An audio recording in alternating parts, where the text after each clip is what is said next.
Ipswich were in the form of their life, but we needed to beat Ipswich because in our previous three fixtures we had drawn two and lost one, albeit against very, very tough opposition. We had to set up this team today in a way that was going to create good, solid chances for ourselves and defend well. Let's go and kick some balls.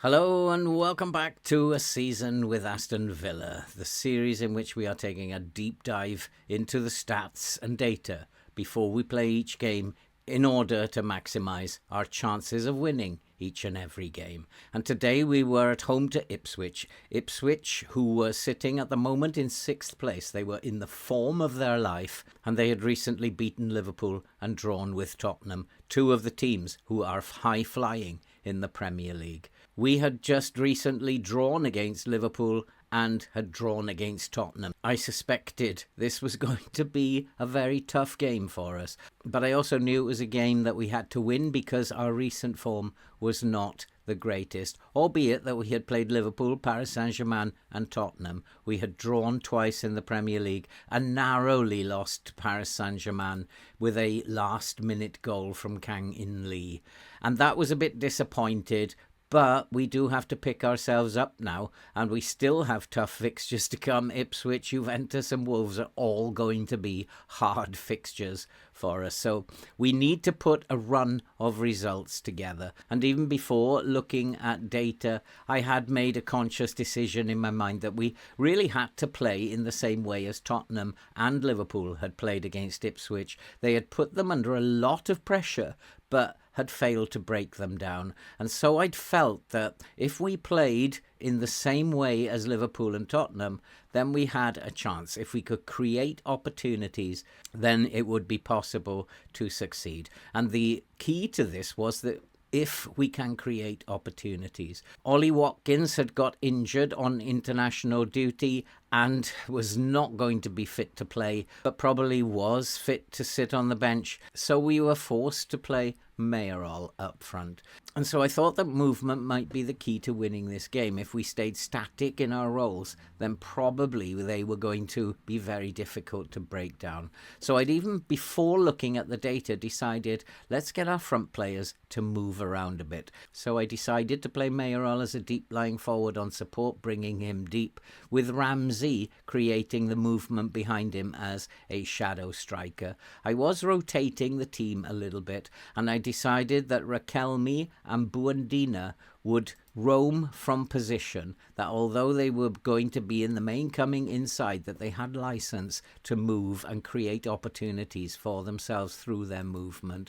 Ramsey, I was also going to ask to roam from position. I had a Volante on attack who was also going to go forward with a deep line playmaker at the base of the midfield. And I decided that we would have one attacking wing-back and one wing-back on support. And we were, at this point in my mind, I had decided that we were going to play a very high gegenpress type game, pressing hard, trying to play the game in their half of the pitch and dominating them at the back. So I decided this even before I took a look at any of the data. Before the team reports and Data Hub reports, I first of all went to have a look at Ipswich's last game. I knew that Liverpool and Tottenham had dominated possession. I knew that they had dominated the territory, playing most of the game in their half. So I wanted to find out exactly how they had kept them out and why they had been so successful in terms of the results against them. So I skipped the Wolves game and then went straight to Tottenham, because it was these two games that were very, very important. And looking at the Tottenham fixture, you can see that Tottenham absolutely dominated them. They had 54% of the possession, and I was expecting them to have a little bit more than that, and I wanted to know why they'd allowed Ipswich to have 46% of the possession. But in terms of attacking threat, Ipswich had posed very little attacking threat, but had obviously defended extremely well. So my first stop was to go to the analytical data and to go to the teams and the passes. And I wanted to have a look at Ipswich's passes. It's very important stuff to look at these passes. And although this looks a bit messy at the moment, I can see that there's a lot of passes going up and down the right and left hand side. And so if I break those down into pitch area, and I go first to look at the right hand side of the pitch, then I can see that there's a lot of passes that are going outside on the right hand side. If I look at the left hand side now, I can see that there's an equal amount of passes, and some of these passes on both sides are very high up the pitch. So they were playing very direct. I think they were sitting back. They were playing a very direct counter-attack style. And so I needed to be defensively good enough around the flanks areas to stop any threat that they might pose in those areas. When I looked at the middle of the pitch, it seemed to be just a little bit of a mess at this point. But I just thought, well, let's look at the forward passes. And what I can immediately see is there are a huge number of passes in their own defensive third. And that suggests to me that despite the fact that they were going to be under this huge pressure, that they were going to play out from the back. And so we had a look at the short passes, and I can then see there's a lot of little short passes just before midfield, and there's a lot of little short passes coming from the defensive penalty area location. So they were playing out from the back. Short passes, however, seemed to get less and less the further up the pitch that they went. This just solidified in my mind that they were going to try and play out from the back despite the pressure that they were under, but their attacking threat was not going to be great. These are things that I'd already assumed even prior to looking at any data. Since I knew that there were a great deal of passes that were going down the right and left hand side, so now I wanted to take a look at the crosses, and I wanted to check just how many crosses were actually taking place and from which side were they taking place in the main. It didn't seem that there was a difference in terms of crossing from either side. It seemed to me that either flank was going to be used by them, but if I looked at the successful completed crosses, they had both come from the left hand side. And therefore, to go with that, I decided to have a look at the aerial challenges. If I clear the data, headers won. There were no headers that were won inside the penalty area. Now that could suggest that they were playing low crosses, and it could suggest that they just weren't connecting with any of the crosses that they put in. Whatever, I needed to make sure that they could not play the game that they were trying to play. They were trying to get it out wide. They were going to play it short from the back. We saw that. And then they were going to try to find their wing players and get these crosses into the box. There were a lot of crosses that they put into the box, and you can see that there is a large number of crosses from either side of the pitch, most of which were unsuccessful. So I was fairly sure I knew what was going to happen. I wanted to have a look at the pass combinations for Ipswich, and then I wanted to overlay the heat map, and I could see from that they were being pushed back, that most of their pass combinations occurred in their own penalty area, but then a lot of pass combinations and their play was occurring up the right hand side. I did feel that they might be a little bit more dangerous on the right hand side than they were on the left. This suited me fine because we attack down the right hand side and have more supportive players on the left hand side. So I was fairly happy that the plan that I had put together was actually the right way to go about it. When I looked at the Liverpool game, it was pretty much the same. we can see that Liverpool absolutely dominated possession high up the pitch, created a lot of chances, but Ipswich only created 2 chances, came away with 2 goals. And Liverpool were sucker punched. Liverpool had 66% of the possession, and really I'm struggling to work out why Liverpool, with that quality of player, had failed to beat Ipswich. But results are results. And so I knew I had to play in the same way as both Liverpool and Tottenham, be a little bit more creative, create movement in and around their penalty area, and hope that our forwards could stick the ball in the back of the net. And I felt if we created enough chances, we were clinical enough in front of goal to be able to win the game. So when I get to their formation analysis in the 4-2-3-1, they had created a +5 in terms of chances created, but in the 4-3-3 they are creating a +10. This really didn't make any sense to me at this stage, so it seemed clearer anyway that we should play in the 4-2-3-1. I could keep the 4-3-3 should we get a lead and then need to hold on to it and be more defensive towards the end. The 4-3-3 had proved defensively very solid for us in our previous 3 fixtures, and that was the plan, to attack at the beginning and, if necessary, defend a lead if we had built one up. I then went to the next opposition performance, and I'm really looking at their pressing intensity, and I could see that they allow a less than average amount of opposition passes per defensive action. This is quite good, but they also have a low defensive line. So from this, what I'm thinking is that they are engaging the opponents in their own half, that they were defending really for their lives, and very successfully. When I look at the possession loss, they lost most of their possession around the halfway line, and that suggested to me that probably they were sitting in a low block. They gained most of the possession in and around their penalty area, but definitely in the defensive half of the field. And so, yes, they were sitting back and looking to counter-attack. Most of their defensive actions were in and around their penalty area, again suggesting that they were sitting back and counter-attacking.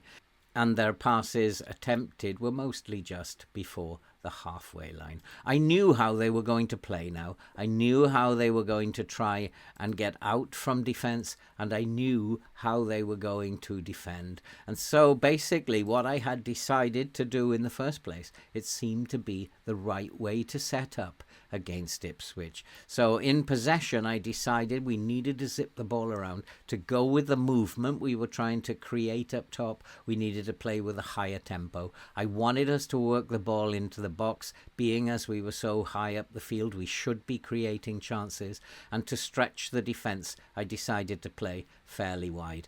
I decided I would prefer to keep the ball away from the left-hand side where they had better players, and to focus our play down the left-hand side.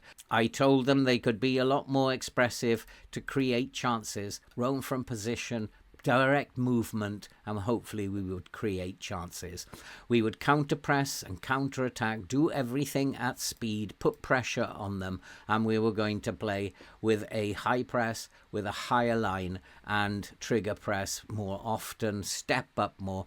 I wanted their players to be under a lot of pressure, especially in the middle of the field and the 2 central defenders. And so for opposition instructions, what I decided to do was to turn Leif Davis onto his weaker foot, and that was to bring him inside, to stop him going outside and getting crosses, and to hard tackle him. His bravery was a little suspect. In midfield, I decided to close both of them down, to put them under pressure and to turn them on to their weaker feet. Again, to put them under some kind of pressure and hoping they would release the ball quicker than normal.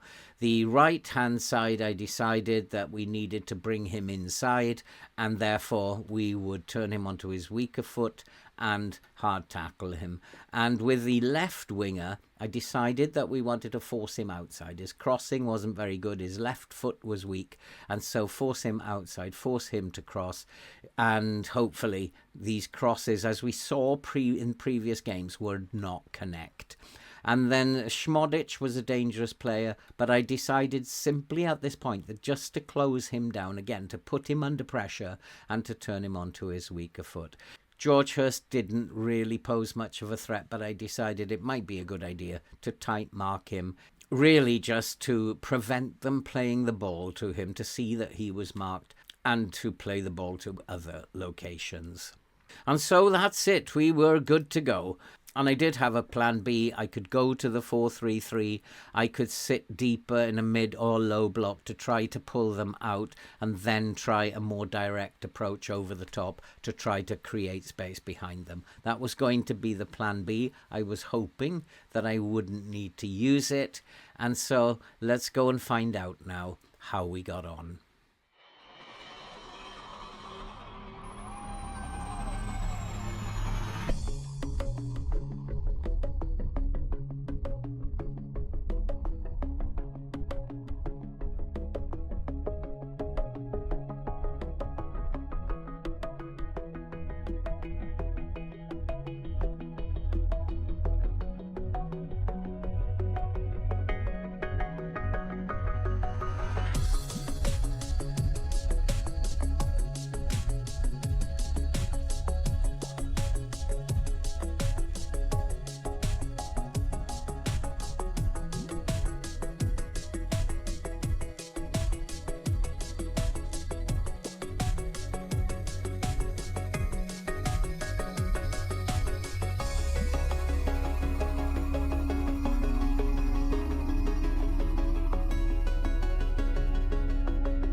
And so we had beaten them in the end quite comfortably by 4-0. Now, as you can see from the stats quite clearly, we dominated the game. We had 67% of the possession to Ipswich's 33. We created 15 chances, 8 were on target, limiting Ipswich to only 3 and 0 on target. We had totally nullified the threat that they had.